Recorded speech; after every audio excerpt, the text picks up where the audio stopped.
Au sommaire de cette édition, 4 mamans avironnaises ont été récompensées jeudi par la médaille de l'enfance et des familles. La ville des Avirons a inauguré toujours ce jeudi la nouvelle rue Léonus Mazot, située en contrebas de la ruelle Carméry. Réunion de travail cette semaine aux Avirons autour du réseau d'offres alimentaires réunionnaise Renalim. Vendredi dernier, l'école du Ruisseau a organisé pour ses élèves de CM2 une remise de diplôme à l'américaine. Et c'est parti du 4 juillet au 8 août prochain pour une nouvelle saison du festival Jeune Public. Il était une fois les vacances et le stade Polo Brabant accueille mercredi soir une rencontre amicale entre les joueurs de l'Océan et les moins de 17 ans de la sélection de la Réunion. Quoi voir et faire aux Avirons ce week-end? On vous dira tout sur l'agenda de la ville des Avirons en fin d'édition. Quel temps aux Avirons ce samedi et dimanche? Retrouvez la météo locale complète des Avirons en clôture de journal avec Mathilde. 4 mamans avironnaises ont été récompensées de la médaille de l'enfance et des familles. La ville des Avirons a eu le plaisir de célébrer le jeudi 3 juillet 2025 une cérémonie officielle qui s'est tenue en salle de conseil municipal. Avec la remise aussi d'un diplôme et d'un cadeau, la médaille de la famille française a été décernée à 4 mamans avironnaises méritantes, et ce afin de saluer leur grand mérite et leur dévouement sans faille pour avoir élevé leur enfant. Ça a été un honneur pour moi, au nom de la nation, de remettre cette médaille de la famille française à 4 mamans méritantes des Avirons. Donc ça a été un honneur pour moi. Elles sont venues ici en famille. Vous voyez, la salle, elle est comble. C'est vous dire comment le lien familial, c'est quelque chose d'important ici à La Réunion et surtout aux Avirons, et que notre politique avironnaise est une politique familiale. On veut continuer à renforcer ce lien-là parce que c'est cette structure familiale qui évite parfois le chaos. La médaille de la famille française n'est pas dédiée uniquement qu'aux femmes. Donc des femmes méritantes, il y en a plein encore aux Avirons. Mais cette médaille, elle est dédiée aussi aux pères de famille, qui eux aussi ont leur part de responsabilité, qui portent cette famille. Et donc aujourd'hui, il n'y avait pas de père, il y avait 4 mamans des Avirons. Ces mamans des Avirons sont représentatives de l'ensemble des mamans de la commune des Avirons. La ville des Avirons a inauguré jeudi la rue Léonus Mazot, une nouvelle rue bétonnée pour les riverains qui se trouve en contrebas de la ruelle Carméry. Le quartier est désormais désenclavé. Le chantier s'est échelonné sur 14 mois. Une inauguration en soirée qui a vu tout le quartier se rassembler autour de cette bonne nouvelle. On attend ça depuis 40 ans. C'est plutôt pour la sécurité, pour les déchets, parce qu'on galérait beaucoup avec une ruelle de 1 mètre pendant la période de pluie. C'est pas agréable du tout. Et aujourd'hui, ce chemin change complètement la vie des riverains. On dit un grand merci au maire et à la municipalité pour leur engagement et le fait d'avoir désenclavé cette rue. C'est un honneur pour nous qu'on a baptisé la famille Mazot. C'est une reconnaissance. C'est une des familles le plus connues. Quand on parle des Mazot, on sait qu'on vient des Avirons, en fait.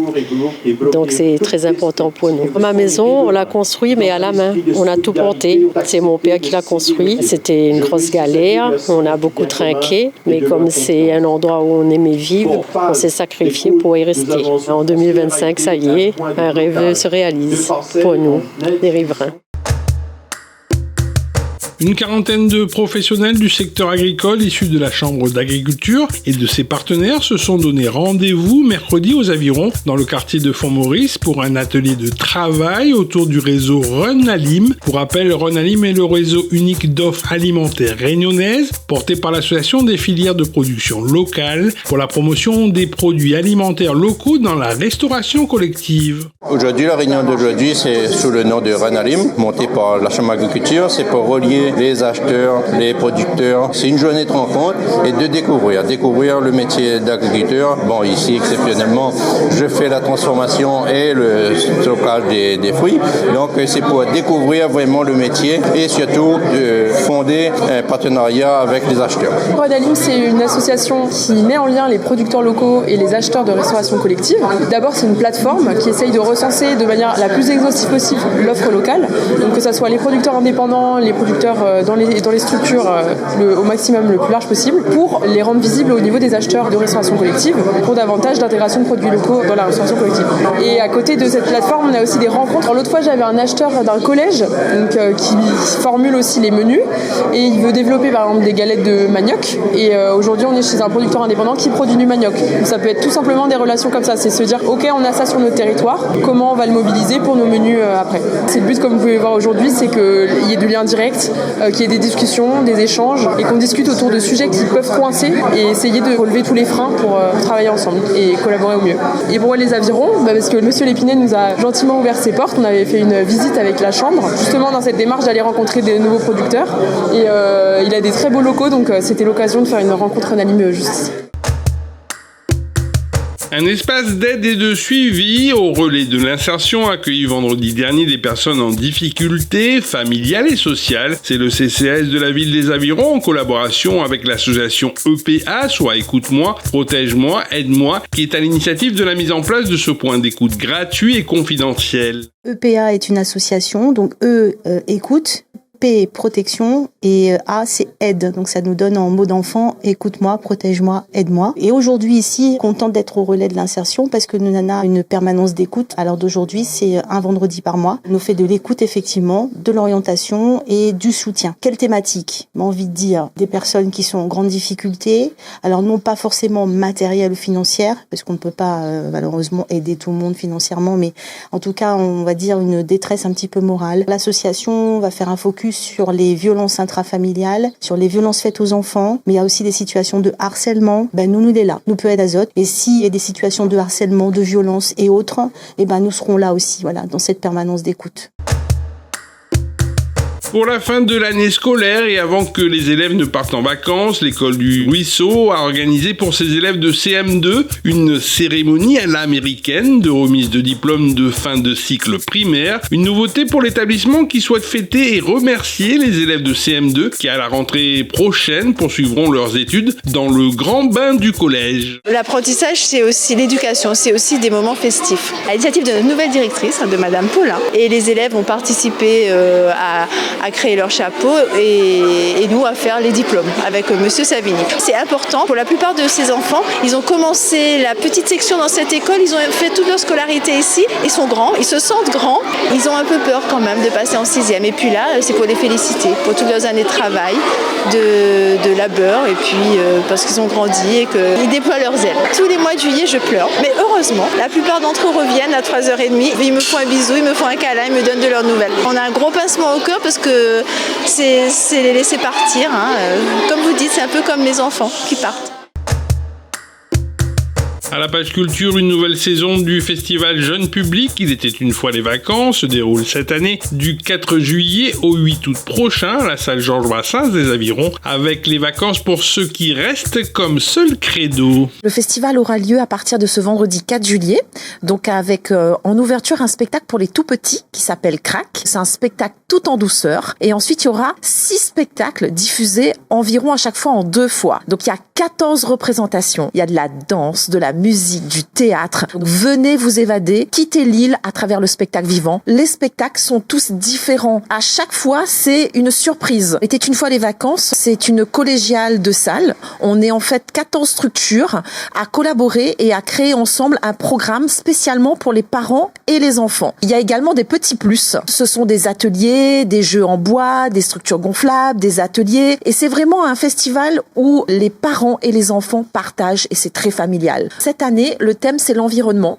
Donc, dans le hall, on a installé des kokedama, donc des planètes Terre un peu en suspension au niveau du plafond. Le service biodiversité, le service environnement, je les remercie aussi parce que ils ont fait tout un espace accueillant sur le parvis. Dans le hall, il y aura un bassin pour accueillir le public et il y a les enfants du conseil municipal qui vont aussi planter un arbre le 4 juillet. Et chaque année, à l'ouverture du festival, on va planter un arbre pour qu'il y ait aussi de la verdure dans le centre-ville. En milieu de semaine, le stade Polo Brabant a accueilli une rencontre amicale entre les joueurs de l'OCA et les moins de 17 ans de la sélection de la Réunion qui s'envoleront à la fin du mois pour les Seychelles dans le cadre des Jeux sportifs organisés tous les 2 ans par la Commission de la jeunesse et des sports de l'océan Indien. Un match qui s'est terminé sur le score de 2-1 pour la sélection de la Réunion et qui a permis aux joueurs avironnais coachés par Samuel Leveneur de se confronter au haut niveau. On va faire un mélange aujourd'hui entre le promo et l'équipe première pour jouer contre la sélection 7 ans de l'île de la Réunion qui va jouer le CGSOI aux Seychelles bientôt. C'est bien pour les jeunes, c'est un beau match, comme ça ils vont avoir plus d'expérience et pour le tournoi. Et pour nous, ça va cette année, ça marche bien et on est content. Voilà, la section La Réunion vient aux avirons, c'est un plaisir pour nous, un plaisir partagé avec tout le monde. J'ai eu l'occasion de participer à beaucoup de jeux de jeunes, mais après ils vont confronter le Sœur Indien et c'est déjà bien pour le jeune découvrir déjà au niveau du football 17 ans. Après ça va passer au moins 20 et en équipe première, on est content et pour l'île de La Réunion, c'est bien pour les avirons aussi. On a des bons jeunes ici aux avirons, voilà, on va bien voir. On fait un beau travail et on est content au niveau résultat cette année. Ça se passe bien, alors on va tirer le maintien. Travailler des principes des jeux qui seront les nôtres aux Seychelles, oui, très, très important, comme tous les échéances qui nous attendent avant le départ. Et on les remet ainsi. On sait qu'il y aura une opposition intéressante et c'est ce qu'on va retrouver finalement nous aux Seychelles. Donc on essaye de se mettre dans ces conditions. On recherche une adversité conséquente pour que les jeunes qu'on a derrière nous puissent se confronter à la réalité et justement essayer d'appréhender un peu ce qui va les attendre là-bas.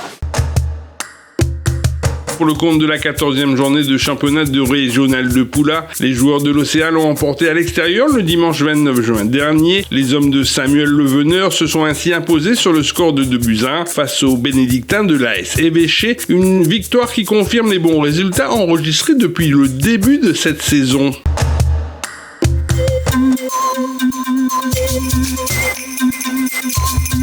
Les avirons, bonjour, je suis ravie de vous retrouver pour votre point météo. Ce samedi dans la matinée, le soleil s'imposera dès les premières heures. Le ciel sera dégagé et lumineux avec une température qui devrait atteindre les 24 degrés. Dans l'après-midi, le temps restera globalement agréable, même si quelques éclaircies viendront ponctuer le ciel. Il fera toujours 24 degrés, mais le vent se renforcera légèrement avec des pointes à 20 km/h et des rafales pouvant atteindre les 55 km/h. Et avançons pour ce dimanche, dans la matinée, le soleil sera bien présent avec un ciel totalement ensoleillé. La température devrait atteindre les 24 degrés. L'après-midi, les conditions resteront excellentes, toujours avec un temps ensoleillé sur l'ensemble de la commune. La température se maintiendra à 24 degrés et le vent d'est continuera à souffler à 20 km/h. Du côté des idées de sortie, ce samedi matin, n'oubliez pas votre traditionnel marché forain de la ville des Avirons, prévu sur le parvis de la mairie à partir de 6h jusqu'à 13h. Et ce dimanche, ne ratez pas votre rendez-vous mensuel artisane prévu sur le plateau sportif du Tevlav à partir de 6h jusqu'à 14h. Et ce mois-ci, ce sont les huiles essentielles qui sont mises à l'honneur. Très bon week-end à vous et à la semaine prochaine pour suivre toute l'actualité de votre ville.